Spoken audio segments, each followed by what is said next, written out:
My mother always said she didn't believe in holding on to the past, but somehow she clung to hers with both hands, dragging it into every moment of my life. She said I reminded her of who she used to be.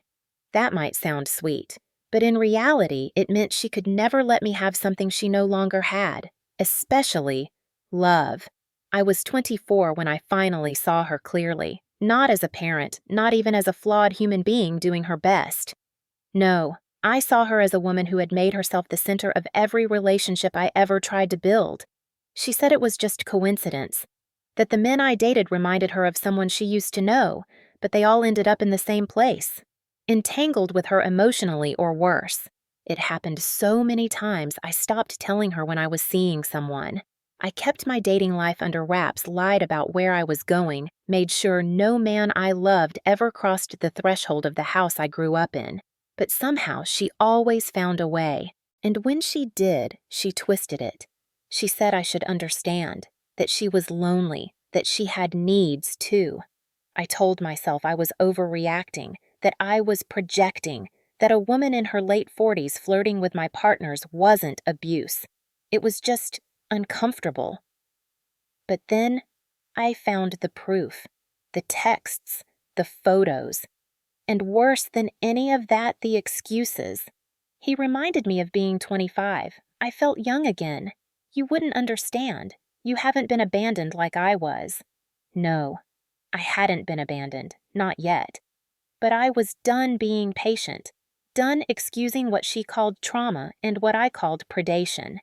I decided if she wanted to live in the past so badly, I'd show her exactly what it felt like to have someone manipulate your mind. So I booked a therapy session for her, but she wouldn't know it was me. My name is Emily Parker. I'm 24 years old, born and raised in Seattle, and I've been organizing corporate events since I was 22. My world is built around structure timelines and making sure people show up where they're supposed to be, which is ironic considering my personal life has always felt like it was spinning out of control. My mother, Linda Parker, is 48, a former high school music teacher who now works as a relationship counselor in a small private clinic outside the city. People say she's magnetic, charismatic, empathetic. They don't know what I know. They don't see how those traits warp when the doors close and there's no one left to impress. My dad died of a heart condition when I was 10. After that, it was just the two of us. She raised me alone, and for a while I believed she was a survivor, a woman who gave up her career dreams to make sure I had everything I needed. I believed it because she told me, over and over, especially when I tried to set boundaries. She'd say things like, "I gave you my best years," or, "You have no idea what I sacrificed." Her favorite line was, "You wouldn't be who you are without me." And for a long time I believed that too. I didn't realize she wasn't raising a daughter. She was raising a reflection, someone to confirm her value, someone who couldn't exist independently without making her feel irrelevant. She'd always say she wanted me to be happy to have love and success. But when those things started to show up in my life, she turned them into competitions. The first time it happened, I was 19.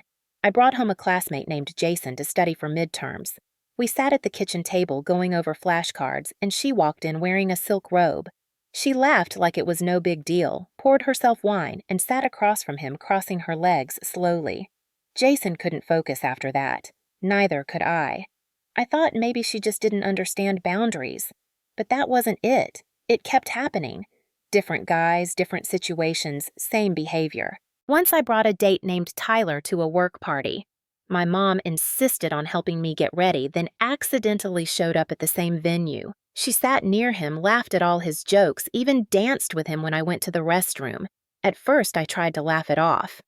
"That's just how she is," I told friends. But the more it happened, the more I realized something was wrong. This wasn't insecurity. It wasn't loneliness. It was strategy. She needed attention, and she didn't care who it hurt. After college, I moved into my own apartment. I thought distance would help, but even then she found ways to insert herself. She'd follow my social media comment on my friends' posts, message men I was dating under the guise of getting to know them better. She'd text them compliments, send old pictures of herself from when she was my age, and say things like, "You remind me of someone special." I confronted her once, told her it was inappropriate. She said I was being dramatic, that she was just being friendly. that I should be grateful she took an interest in my life. And if they responded to her, wasn't that my problem, not hers? That was the moment I started to really question the version of her I had accepted all my life. The version that demanded loyalty while offering none. The version that weaponized her pain and called it healing. She had built her career as a counselor around the story of being a broken woman rising again. But behind closed doors, she was still breaking the people closest to her, including me. The first time I realized my mother had actually crossed the line wasn't with Jason or Tyler or even the college friends she casually flirted with. It was with Daniel. I met Daniel at a tech conference I helped organize in downtown Seattle. He was 26, charming in a quiet way, and worked in product design for a sustainability startup. He didn't even know who my mother was until 3 weeks into our relationship, when I made the mistake of inviting him to a small dinner at my apartment. My mom had insisted on helping me decorate for the evening. I told her it wasn't necessary, but she showed up anyway with candles and wine and a bottle of perfume she said she used when she was my age. She sprayed it on my couch cushions like it was air freshener, laughing about how it reminded her of her 20s. When Daniel arrived, she turned on the charm, complimented his shirt, asked detailed questions about his work, leaned in a little too close when she poured his drink. I tried to ignore it, tried to focus on the conversation, but I felt the shift. The way Daniel's body language tightened, the way he avoided eye contact with me as the night went on. After he left, I asked her why she was acting so familiar with him. She rolled her eyes and said, "I'm just being nice." "You're too sensitive." Men like a woman who knows how to hold a conversation. 2 weeks later, Daniel became distant. He stopped answering texts, as quickly canceled plans last minute. I assumed he'd lost interest until one night I saw his car parked in front of my mother's house. My stomach dropped. I didn't confront him that night.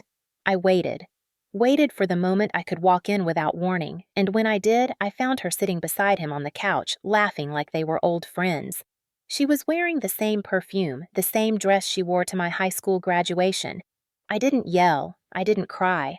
I just stood there watching him look away from me like I was the intruder. She said, "He needed someone to talk to. You've been so distant." I left without saying a word. That was when I started lying about who I was dating. When I met Marcus, I told her he was just a colleague. I never brought him home. We dated for 6 months in secret.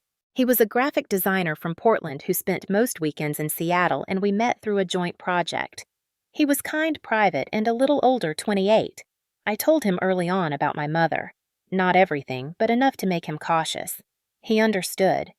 Or at least he said he did. But like always, she found out.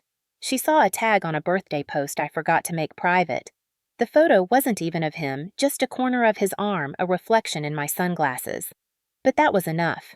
She started messaging him from her professional Instagram account, claiming she was researching emotional dynamics in adult relationships and wanted his insight. He didn't tell me right away, thought it was harmless. By the time he realized she wasn't just being academic, it was too late. She sent him a playlist of songs from her youth, then photos from her college days, then voice notes saying she missed the way men used to look at her. When I found out, I was numb, not angry, just tired. She always managed to frame it like some kind of emotional accident, like she tripped and fell into their attention. When I confronted her, she said Marcus reminded her of my father, that she hadn't felt connected to anyone like that in years. She said, "You don't know what it's like to lose everything and still wake up alone every day." I asked if she had ever considered that maybe she was doing the losing, that maybe she was the reason she was alone. She called me cruel, said I didn't understand the complexities of adult relationships, that my generation was too quick to label things toxic. That's when I realized she wasn't just crossing boundaries, she was rewriting them, redefining what it meant to love someone so she could justify her own hunger. The worst part wasn't what she did to me. It was how she made me doubt myself, made me wonder if I really was too sensitive, too controlling, too distant. That's how she got away with it. Not by force, by erosion. Bit by bit, she carved out my sense of normal, made her actions seem like unfortunate missteps instead of calculated violations, and the people around us, they believed her. Her clients saw her as this warm, wise woman who gave second chances. Even my extended family thought she was just eccentric. She's been through a lot, they'd say. Don't judge her too harshly. But I wasn't judging. I was surviving. And I was beginning to understand that surviving her meant seeing through her. I started documenting, keeping screenshots, voicemails, timestamps. I wasn't sure yet what I'd do with them, but I knew I needed proof. Not just for the world, for myself. Because when someone manipulates you with kindness, with apologies, with tears that always fall at the right moment, it gets hard to hold on to your own reality.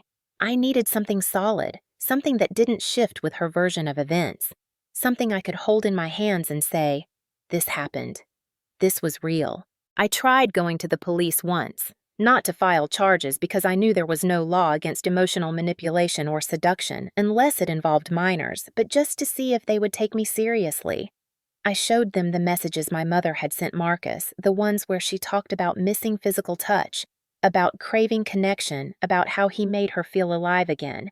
I brought in screenshots, timestamps, even a recording of a voicemail where she told him she dreamed about him. The officer on duty glanced at the papers, then looked at me like I was overreacting.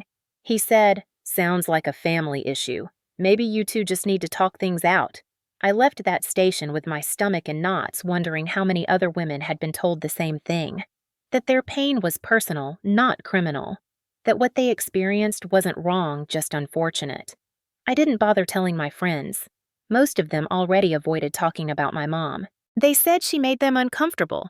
One even admitted that she tried to flirt with her husband at a dinner party and asked him if he worked out. When I told her it wasn't the first time, she laughed and said, "That's just how some moms are." She probably doesn't mean anything by it. No one wanted to see her as dangerous. Because she was beautiful, because she was articulate, because she cried at the right moments and had a way of twisting pity into permission.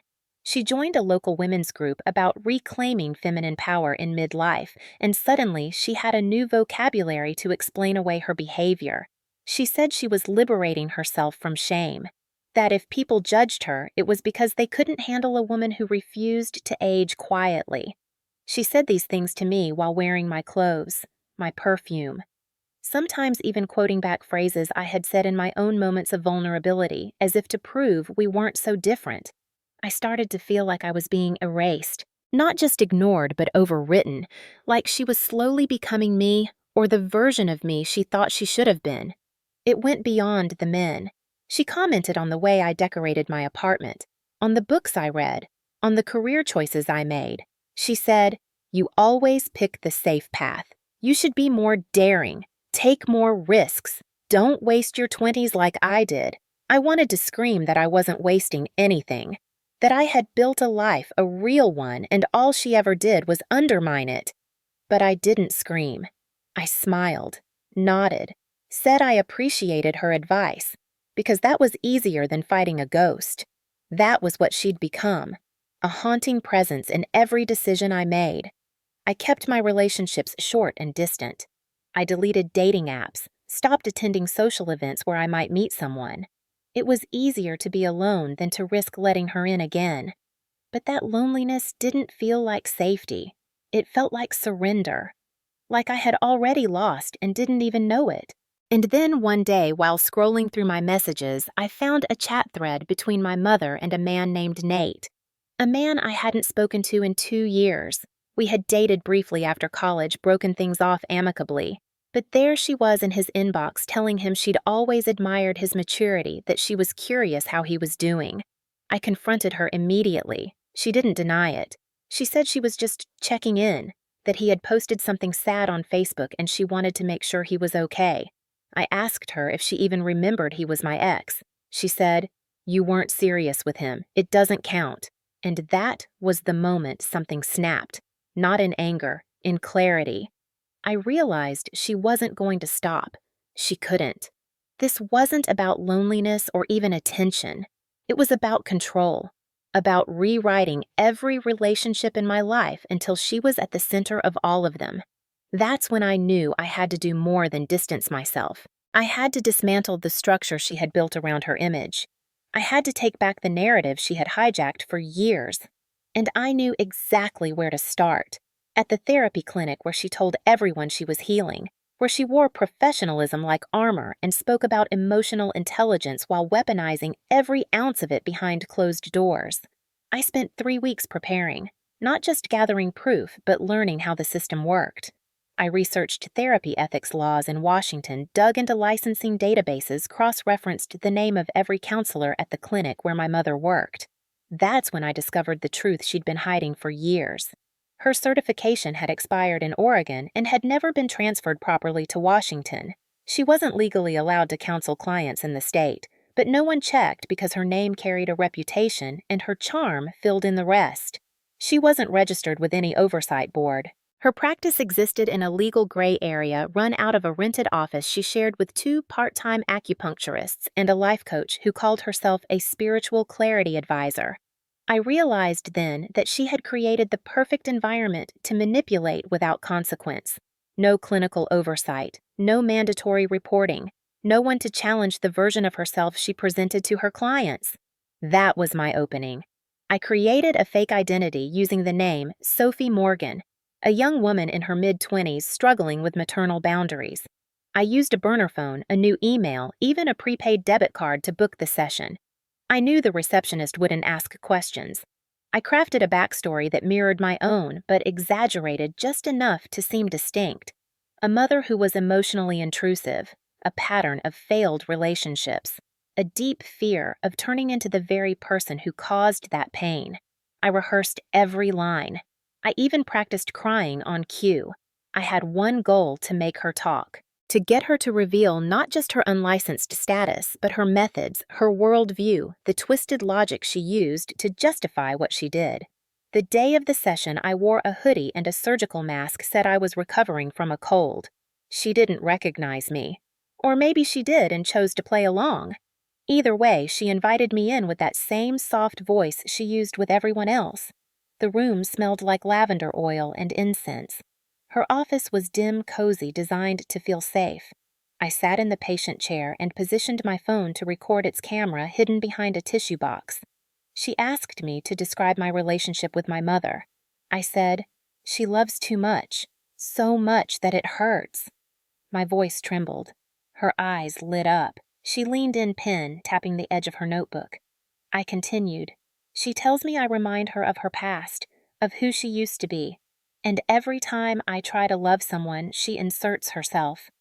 My mother nodded slowly, like she was reading from a script. "That's very common in enmeshed maternal dynamics," she said, "especially if the mother experienced abandonment or betrayal in her youth." She paused, then added, "Do you ever feel like your mother wants to be you?" I blinked, stunned that she had said the quiet part out loud. I nodded. "All the time." She smiled, warm and knowing. "That's not unusual.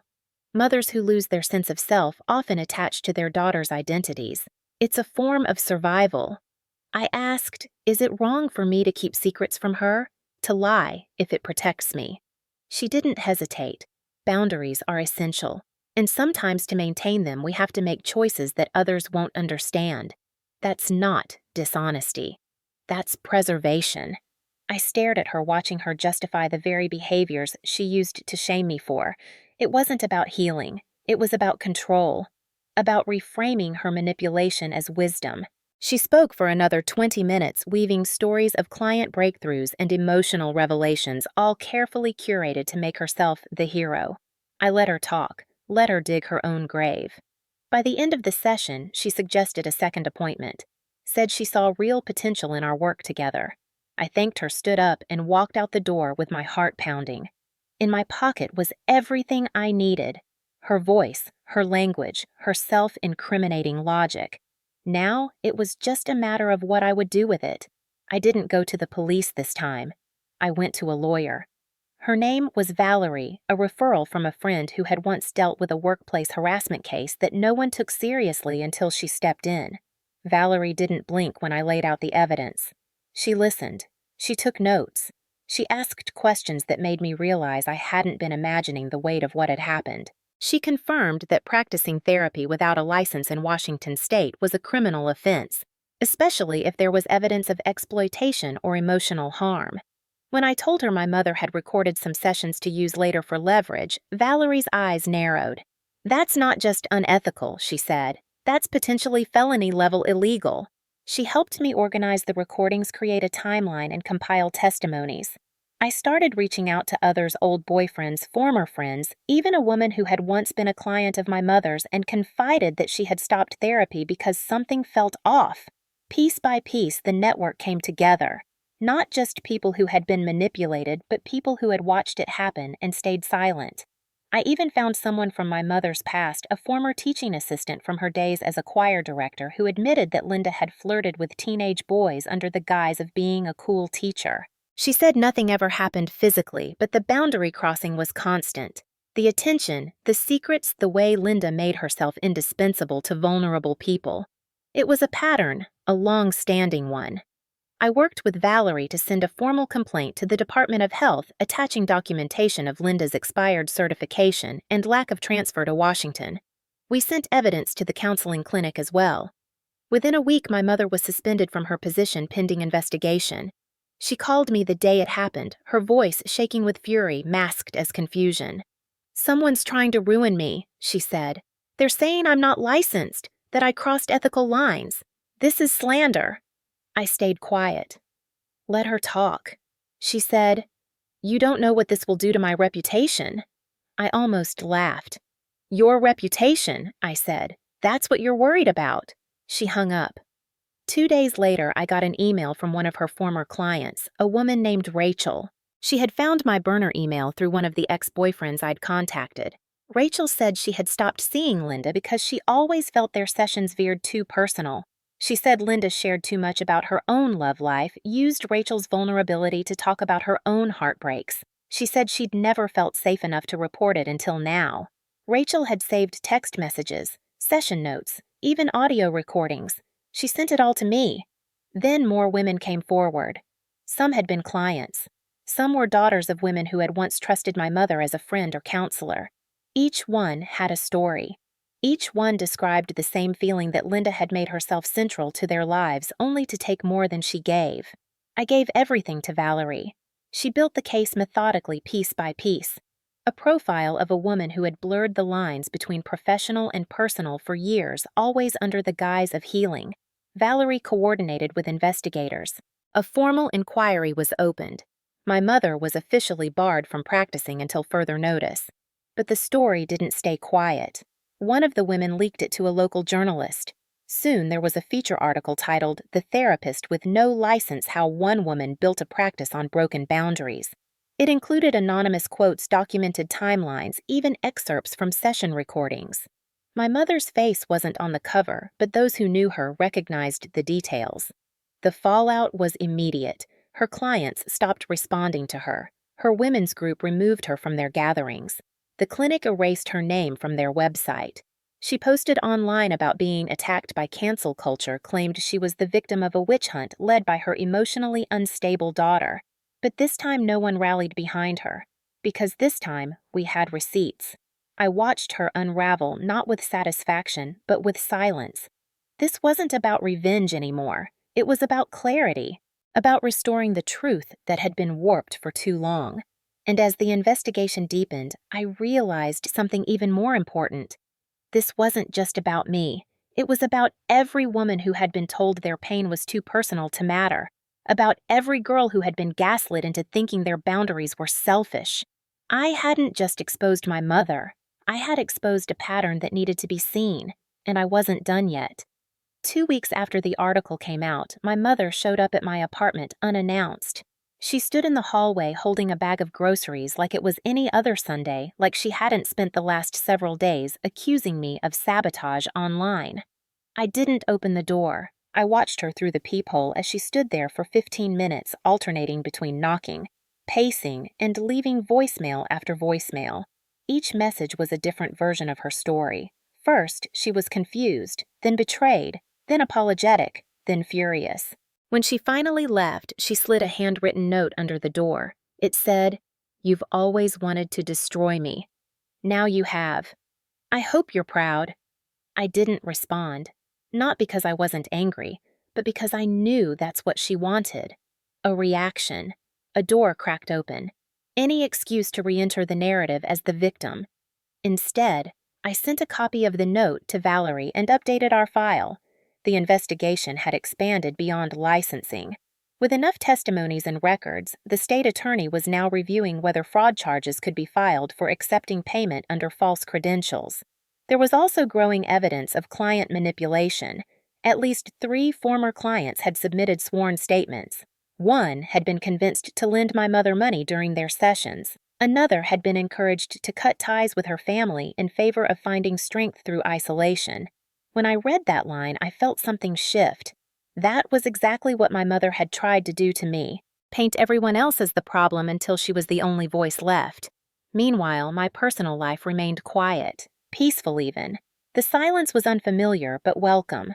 I stopped checking her social media, stopped responding to texts from mutual acquaintances who still wanted to play neutral. One of my exes reached out Marcus. He said he'd heard about the investigation and wanted to apologize.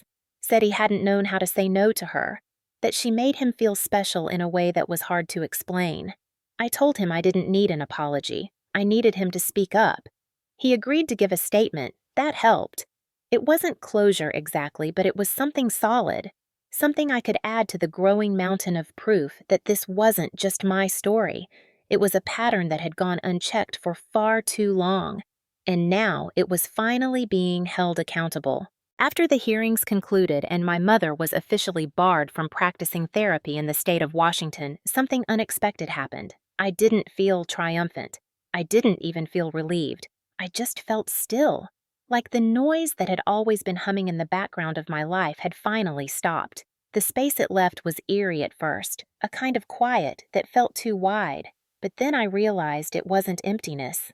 It was room to breathe, room to decide who I was without her voice in my head, second-guessing every choice I made. I moved into a new apartment across the lake, smaller, simpler, with light that poured through the windows every morning and reminded me that things could be soft. I began seeing a licensed therapist, one who didn't interrupt, didn't redirect the conversation to her own stories, didn't offer validation disguised as control. It took me a long time to talk about my mother without minimizing what she had done. I still catch myself sometimes saying, "She meant well," or "It wasn't that bad." But my therapist helps me recognize that protecting her story had always come at the cost of silencing my own. I started journaling again, something I hadn't done since high school. Writing things down made them real. It helped me see the years more clearly, the patterns, the way she used affection as currency and guilt as leverage. I reached out to the other women who had come forward. We started meeting once a month, nothing formal, just a circle of people who had lived through the same fog and finally found each other on the other side. We didn't spend our time blaming or venting. We focused on rebuilding, on what it looked like to reclaim trust, to date without fear, to hold space for each other without needing to perform strength. My mother's presence faded. She still tried, of course. Letters, emails, passive-aggressive Facebook posts about betrayal and daughters who forget who raised them. But the difference now was that none of it landed. It was like yelling into a void. I had built a wall not out of anger, but out of clarity. A boundary that said, "I see you, but I do not let you in." Not anymore. And for the first time in my life, I didn't feel cruel for drawing that line. I felt free. 3 months after the dust settled, I was asked to speak at a community event about emotional boundary violations within families. It was hosted by a local advocacy group that had heard about my story through the article and the investigation. At first, I said no. I wasn't sure I wanted to stand in front of strangers and peel back wounds I had only just begun to let scar. But then I thought about the girls who might be in that audience. The ones sitting in silence, confused by the way someone who claimed to love them made them feel smaller. I said yes. The night of the event, I stood at a podium under soft lighting, holding nothing but a small note card with the word "truth" written on it. I told them what it meant to grow up loving someone who demanded loyalty but offered none, what it looked like to question your own instincts for the sake of peace, what it took to reclaim your reality after someone tried to override it. I didn't name my mother. I didn't have to. The room was filled with people who recognized the shape of that kind of pain. After the talk, a young woman approached me, maybe 19 or 20. She said her stepmother always commented on her boyfriends, touched them too long, laughed a little too loudly. She said she thought she was imagining it, that it was just jealousy or insecurity. I told her the thing I had needed someone to tell me years ago. You're not imagining it, and your feelings are valid even if no one else sees the pattern yet. Her eyes welled up. She nodded. That moment stayed with me. Not because it was dramatic, but because it was quiet, like most real healing is. I've learned that cycles don't end with grand gestures. They end in small choices. In saying no when it would be easier to stay silent. In choosing people who don't ask you to shrink. In protecting your peace like it's the most valuable thing you own because it is. My mother still exists, still speaks, still spins stories where she is the wounded one abandoned by the daughter she raised alone. But those stories are just echoes now. They don't shape me anymore. I don't live in reaction to her. I live in response to myself. And that, more than anything, is how the pattern finally broke. Not with revenge, not with rage, but with a decision. I chose to end it. I chose me.